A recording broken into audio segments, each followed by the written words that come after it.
આજે આપણે વાત કરીશું રક્ષાબંધન.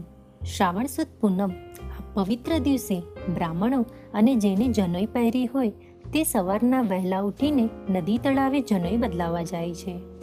તેઓ વેદના મંત્રોથી વિધિપૂર્વક પૂજા કરી જૂની જનોઈ કાઢી જળમાં પધરાવે છે અને નવી જનોઈ ધારણ કરે છે.